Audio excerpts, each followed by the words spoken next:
Good morning and welcome to the NBA Daily for July 9th, 2025. Coming up, Law Murray is in the house with me and Es Baraheni. We're going to talk all things Clippers, that Norm Powell trade, Bradley Beal, and we're going to get an update on his post-playoff tiers. Good morning, everybody. Good morning, guys. Welcome back, Law. Been a few weeks. Hope you've had a chance to recharge and made it through the draft okay. Absolutely not. I've been locked in, man. We got 2 good weeks left, so let's get it.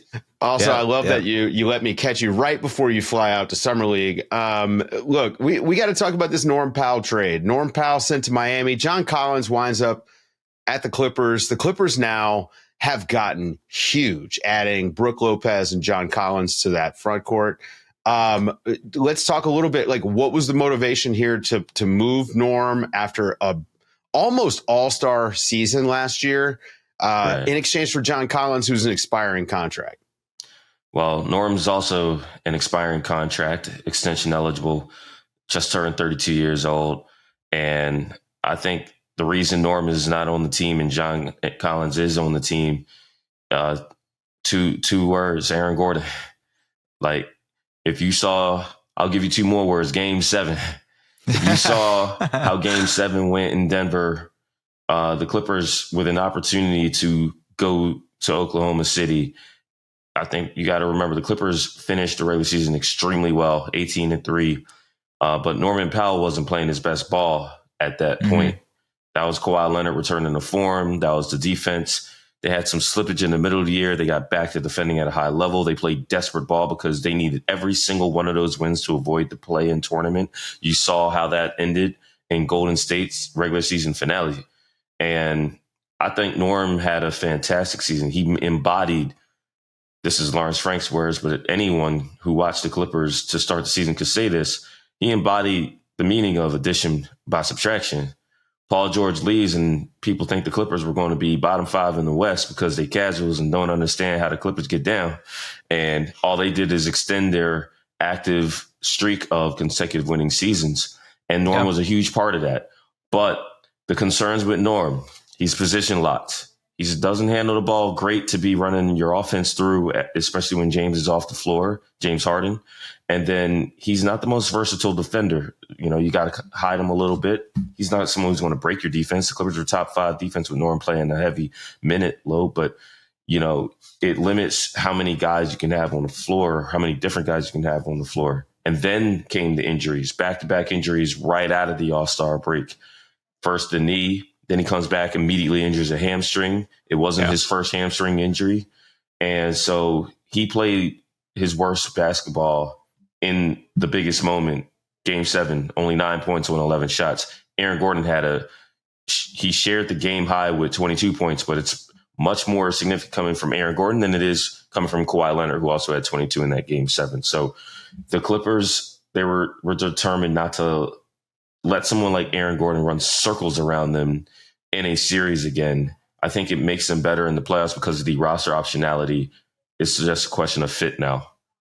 Yeah, and I think the thing with the Clippers, obviously you mentioned size. Adding Brook Lopez is a big part of that size, like how different the team looked with Zoo off the floor versus when he was on the floor, both offensively and defensively. It was so different. So you add Brook Lopez, you add Collins, you have that size. Versatility in the front court is so important. There's also the question of, like, where does the offense come from? And I guess that's more of a Kawhi Leonard question than anything, because Dave and I and Zeno, we've talked about it over the last couple of days. It's like the plan they had with Kawhi last year to kind of bring him along slowly and get him to a point where he was comfortable and then bring him in fully.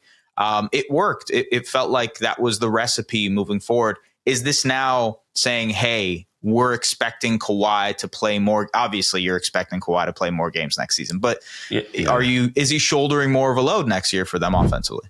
I don't know how much of shouldering a bigger load is really going to be the case here, because again, we just saw Norm not play, 4 weeks, and Kawhi got real comfortable in that time. It's almost like Kawhi absorbed the elevated role that Norm had enjoyed for most of the first half of this past season.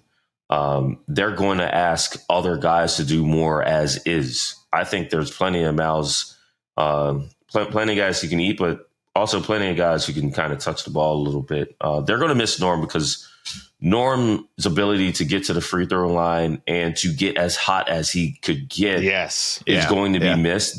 Like, this is already a Clippers team that was dead last in catch and shoot 3-point attempts, not just last year, but the year before. Like, that's just kind of how the Clippers are. It's crazy with James Harden.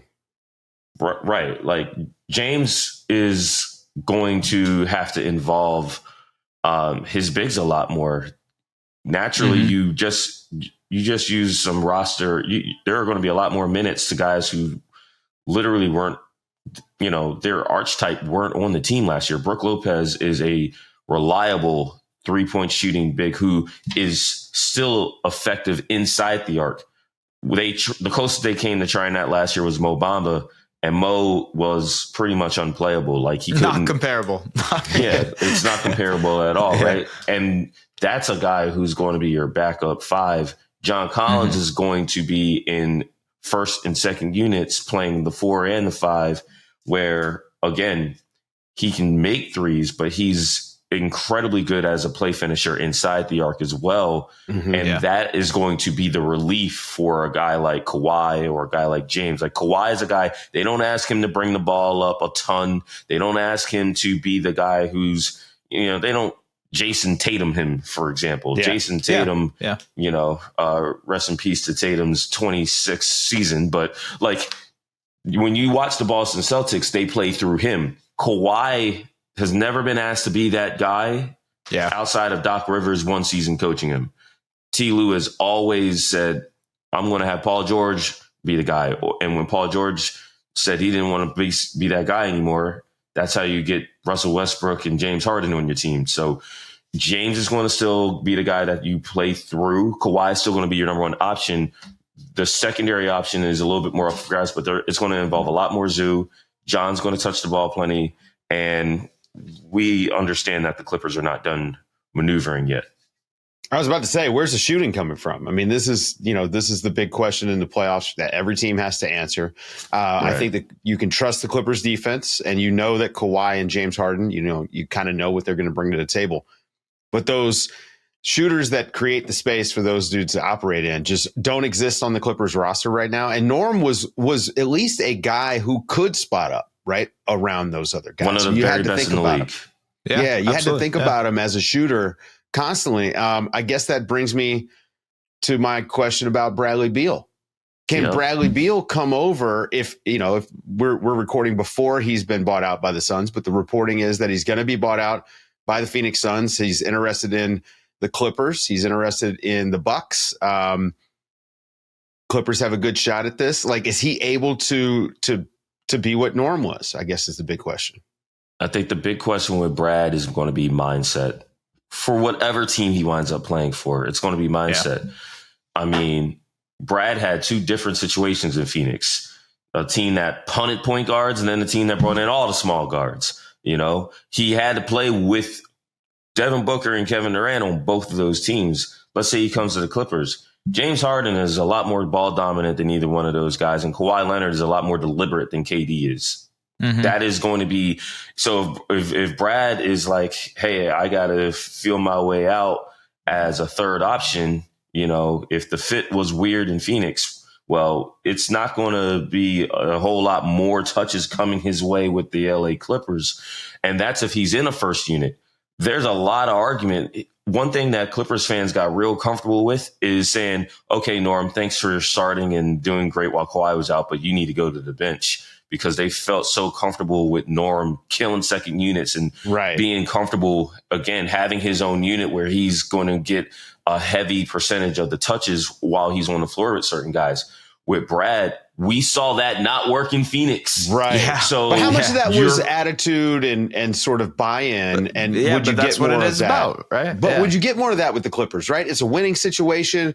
You're coming in, you're coming into Kawhi and James Harden, the success that they had last year, where they probably feel, I'm assuming the Clippers feel like they had a shot at winning the title last year because of the way they pushed the Nuggets, the way the Nuggets pushed the Thunder. So you're coming into that environment. I mean, it seems to me like it'd be pretty easy to buy in on that. That is why off-season conversations for players, especially veteran players, is so critical. If you tell a guy in the off-season that we plan on starting you, then the disruption when that changes in the regular season is profound. I've seen it with the Clippers. Bradley Beal played with Russell Westbrook for a year. And you know what? So much of what happened with Russell Westbrook when he left Washington to go to the Lakers correlates with what happened with Bradley Beal when he went to Phoenix. Right down to Frank Vogel having to coach those dudes. And what happened when James Harden came to the Clippers? Russ spent that whole summer like, Camp Clippers, Camp Russ. I'm going to help you guys, and it's going to be how we're going to do things because I'm the leader of the team, not just the starting point guard. But when that changed a month into James being on the team, things got disruptive. It's going to be the same thing with Brad, where, you know, you saw when he came into a season and was expected to be the starter, he kind of shut down. If the Clippers can convince Brad that, hey, look, we might need you to come off the bench, and Brad can buy in, then that is going to help him at least offensively because, yes, talent-wise, skill-wise, the man can still put the ball in the basket. Any decline of value for Brad outside of what he's making contractually, if you just look at, you know, does he still finish effectively? Is the shot still looking good?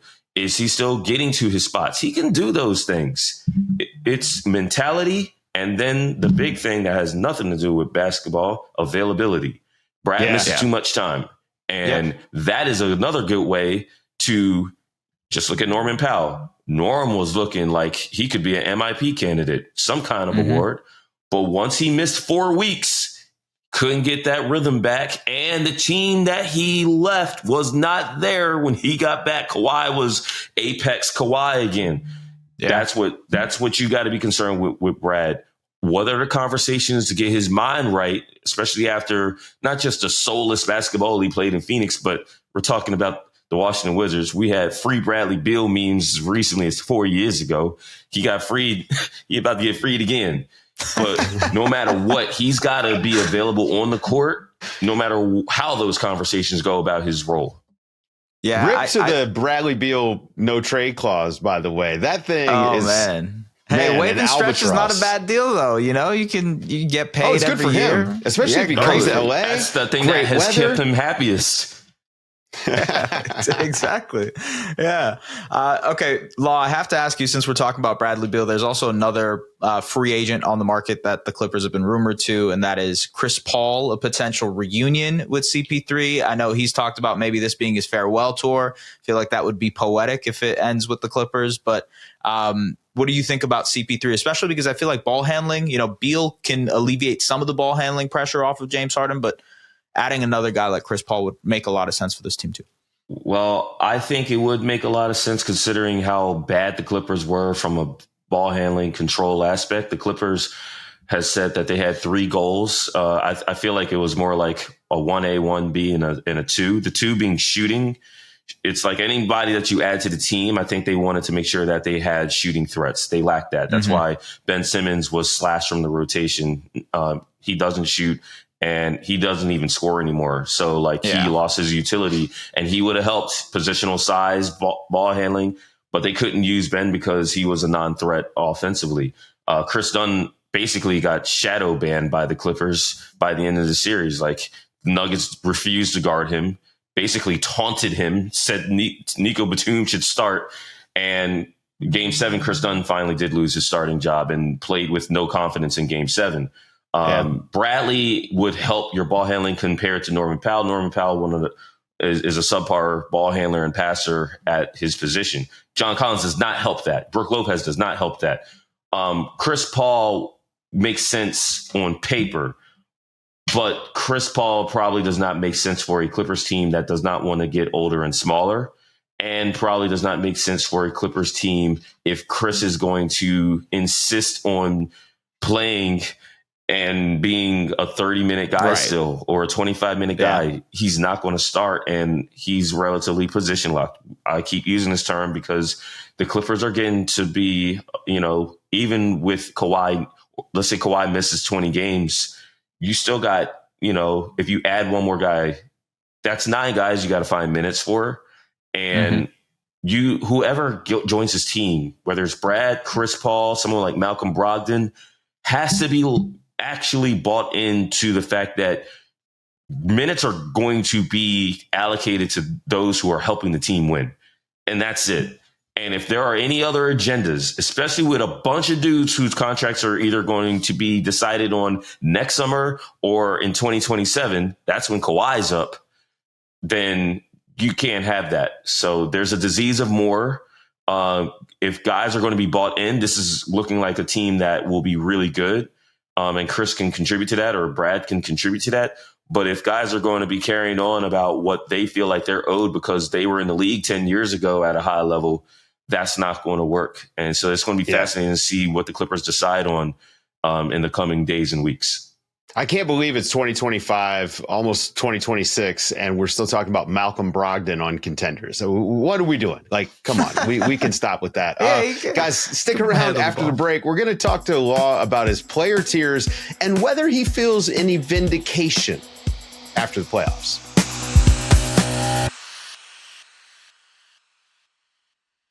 In case you guys weren't aware, Law does the NBA player tiers over at The Athletic. He took over after Seth Partnow left, and you do it in a little bit of a different way than Seth. You have your own method. That being said, I mean, I think your tiers this year were great. Very on target with the way I felt about most of the players. Nobody seemingly too high, right? Like, which is really the big thing in a tiers. I think we get out ahead of ourselves when we start talking about players. I mean, Anthony Edwards in that 1D, which is essentially like the 4th level of level 1 as a guy who can win a game for you. I thought that was pretty perfect. And I thought the playoffs, pretty good example of why he was there. So, Law, I want to ask you, after the playoffs, any changes to your tiers, any regrets about where you finished up on your tier list heading into the playoffs? Man, I will say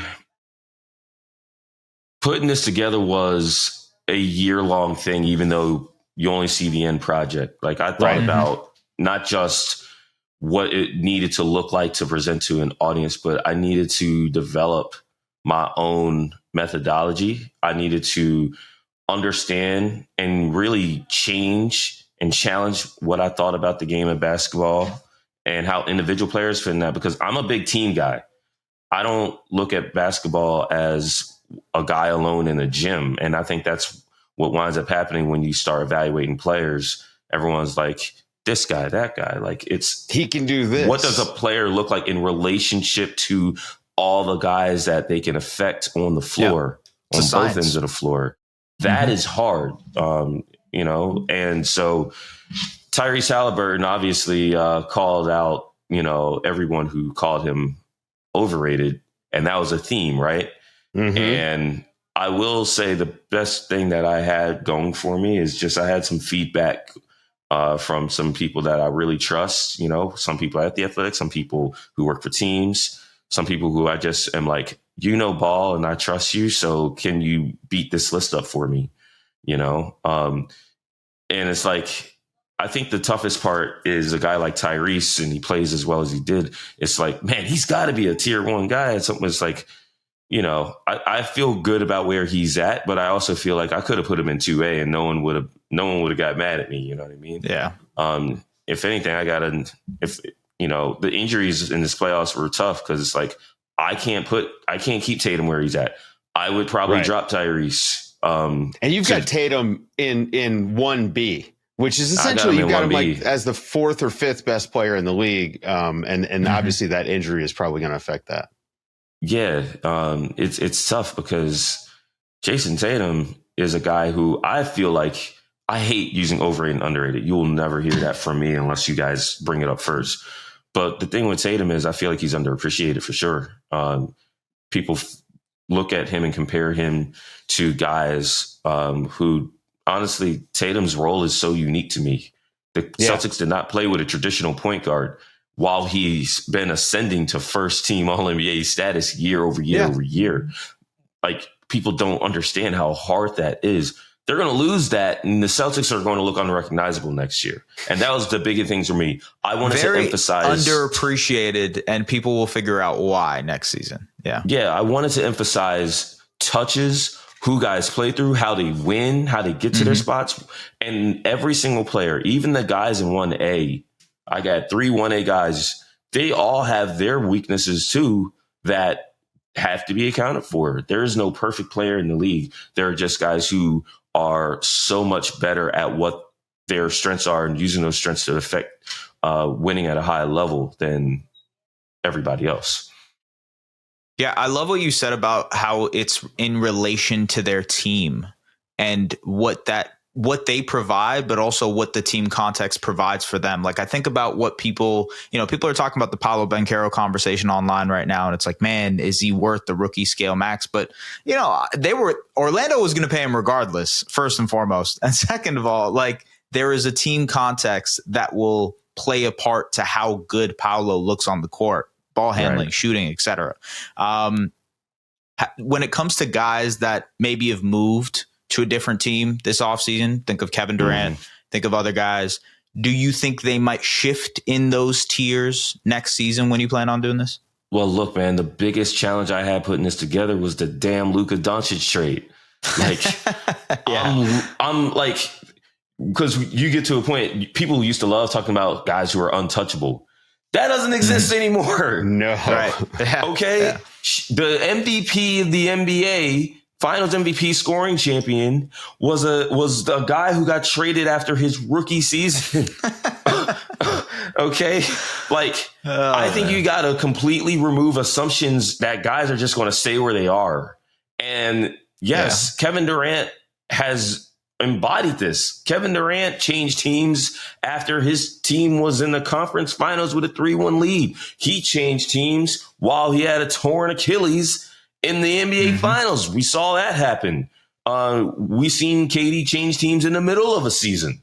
And now we're seeing KD change teams after not making the playoffs to a team that was the damn 2 seed. And like, you have to account for those things. Yes, Kevin Durant is an established talent, but he's going to a situation that is not established. How does that affect things? And yeah, that is a huge challenge for me, because I keep saying it can't just be about the individual. It has to be in the concept of what that team does. How do they play? Yeah. And where are they going to line him up? You keep hearing stuff like Kevin Durant's going to be a small forward. What is that supposed to mean? Are you expecting KD chasing perimeter guys around? Because I don't want to see that. Yeah, KD protects himself by, having bigger or slower matchups defensively. If he's going to be chasing around, you got to see how that works. But offensively, like Kevin Durant, it's going to be harder to put your bigger guys on KD on that end of the floor.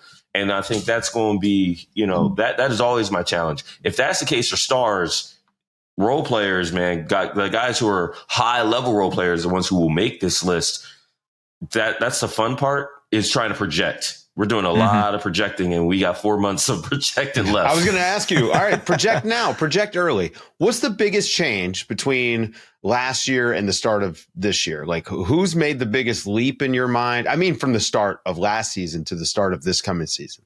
Biggest leap and biggest fall is what I want to know. We're putting you on the spot, Law. This is tough. You definitely are, and I'm built for it. You know what I'm saying? You see the jersey I got on today. So let me tell you something. The Thunder don't win a championship if J-Dub doesn't have the leap that he did. And I love that dude. The fact that he played with Brandon Miller's wrist injury. Brandon Miller didn't play after January. This dude played 2 months and won 16 playoff games with a torn ligament in his shooting wrist. And we knew it affected his game because we saw nasty shooting performances, but we also saw him say, I got an ability to beat the best defenses somehow still.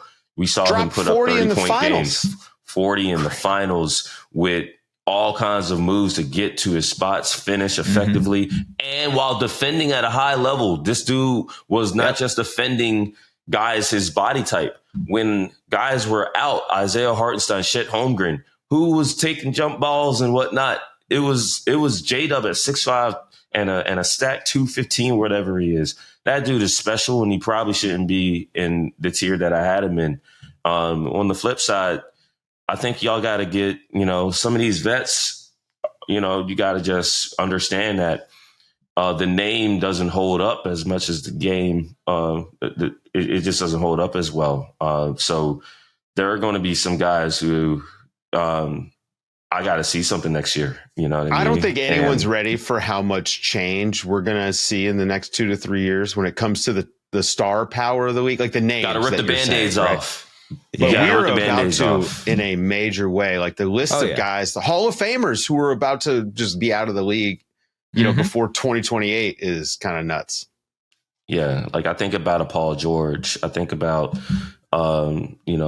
those guys who they've been really good for so long, but their effectiveness, their ability to win is not there anymore. Like I don't know I'll be surprised if Paul's a 20-point game. 20 points per game guy anymore. You know what I mean? We talked about Brad. Like we gotta see him get his game back.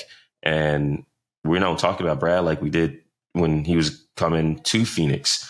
Like guys, there's a certain point where it's like you're just not that guy anymore. Yeah. And a guy like Kristaps Porzingis is going to be interesting too, because now we've seen back-to-back playoffs where for a while we didn't see this dude in the playoffs. Now it's like something always comes up. Availability and durability can't just be if healthy. People love to say if healthy. And it's like, nah, if we have a track record of you not being on the floor, then it affects these kind of things where it's like, what can you do? Because then it also starts to be like, well, we can't put you in these situations. We can't rely on you as our fulcrum of offense because you're not there. Injuries might have sapped your physical ability. You cannot keep assuming that what you've seen in recent years is going to be what you continue to see in the years coming. And that's and that's a consideration that we have to make for all these guys. Honestly, the one guy I think of when you mentioned that is like Zion Williamson. Like we've seen him reach heights where you're like, whoa, this guy can be a top 10 player. I mean, going toe to toe in the play-in tournament. And you're like, wow, this is the version we want to see. But just availability is such a big part of him and the Pelicans getting to where they want to go. Hopefully Brandon Ingram will be in a different tier next year, by the way. And dependability. Because the thing about Zion, I cover Kawhi Leonard, right? Kawhi Leonard is injury prone and has availability issues, but you don't hear people talk about his work ethic or his will to get the very most out of when he is going to be able to play the game of basketball. And you don't get that vibe from New Orleans when it comes to Zion, a dude who got suspended because he missed a flight, that kind of stuff. You got to eliminate that from and again, stuff that doesn't have a whole lot to do with basketball or even your physical body. Can you be reliable and dependable as a main guy? And a lot of that it's a life thing. This game, that's why basketball, Skinny Luka is going to be moving up a tier. I'm calling it right now. Skinny Luka is moving up a tier in the 25-26 season. He's going to be contract DeAndre Ayton. He's been challenged. That's right. Well, all right. Well, Law, I will tell you once we wrap here that about S's prediction for the Toronto Raptors next year and why he's so high on Brandon Ingram. But go make your flight. Law Murray, go and read him at The Athletic, and you can hear him on this podcast all the time, and next season's not going to be any different, hopefully. Yes, sir. For Law Murray and Es Baraheni, I'm Dave DuFour, and this has been the NBA Daily. Thanks for waking up with us.